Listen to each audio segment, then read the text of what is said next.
घर संभालूं तेरा और खर्च लूं मायके वालों से। क्यों? मुझे कुछ पैसों की ज़रूरत है। मान्या ने जैसे ही कहा, अखिल का गुस्सा फूट पड़ा। चली जाओ अपनी मम्मी पापा के पास, मैं इतनी मांग पूरी नहीं कर सकता। यह सुनकर मान्या की आंखें भर आई। तभी सास अनीता जी ने कहा, हाँ, अपने पापा से मांग लो, मेरे बेटे की मेहनत की कमाई है, तुम पर लुटा नहीं देगा।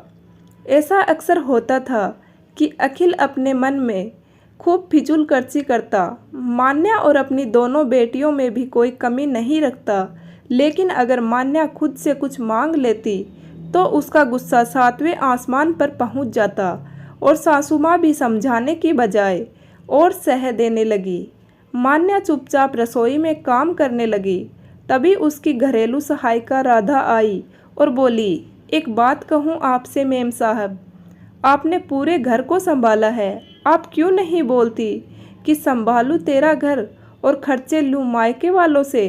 आप रोकर रहेंगी तो कल को आपकी बिटिया भी आपके जैसी हो जाएगी।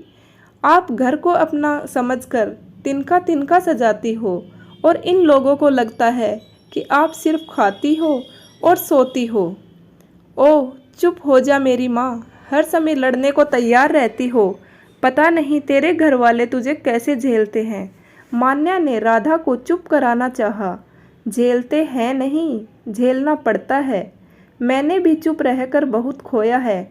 समय रहते संभल जाओ, नहीं तो कल को नौकरानी से ज़्यादा हैसियत नहीं रहेगी आपकी। राधा तो बोलकर चली गई, पर मान्या के मन में अनेकों सवाल छोड़ गई। कहीं मेरी बेटी भी मुझ जैसी न हो जाए। बस अब और नहीं। एक दिन मेरे कान की बाली टूट गई, नई बनवानी है, मान्या बोली। अखिल आदत के अनुसार बोला, तेरी अनाप शनाप मांगे पूरी करने को ना तो मेरे पास पैसा है ना ही समय। जाओ अपने पिता से मांग लो और वहीं अपने रहने की व्यवस्था भी कर लो।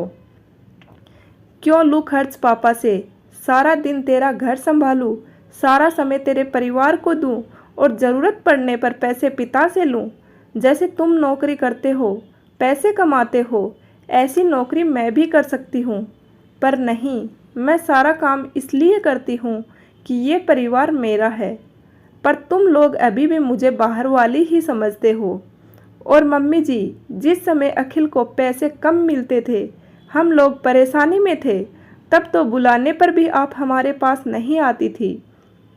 उस समय अखिल का साथ मैंने ही दिया था, तिनका तिनका जोड़कर घर बनाया। और आज मैं चली जाऊं ताकि आप आराम से राज कर सको। दुख में बेटा याद नहीं आया और पैसे आते ही ममता जाग गई। आज से और अभी से तुम मुझे अपने खर्च के पैसे दोगे, नहीं तो मैं भी नौकरी खोज लेती हूँ। कम से कम अधिकार तो होगा, किसी के आगे हाथ तो नहीं फैलाना पड़ेगा। आज मान्या का ये रूप देखकर अखिल और उसकी माँ की बोलती बंद हो गई। आज के बाद ऐसा नहीं होगा। मान्या ने अपनी बेटी का हाथ पकड़ा और बोली, चलो बेटा, मैं तुम पर ध्यान न देकर सब पर ध्यान देती थी, पर अब मैं तुम्हें पढ़ा लिखा कर इतना काबिल तो बना ही दूंगी कि तुम्हें दो पैसों के लिए किसी के आगे हाथ फैलाना ना पड़े। और मैं भी कोई काम अपने लिए खोजती हूँ, क्योंकि आज भले ही अखिल ने माफ़ी मांगी है, पर कल कुछ नहीं कहेगा, इसका क्या ठिकाना है। उम्मीद करती हूँ ये कहानी आपको पसंद आई होगी। कहानी के बारे में आपकी क्या राय है, कमेंट करके ज़रूर बताना।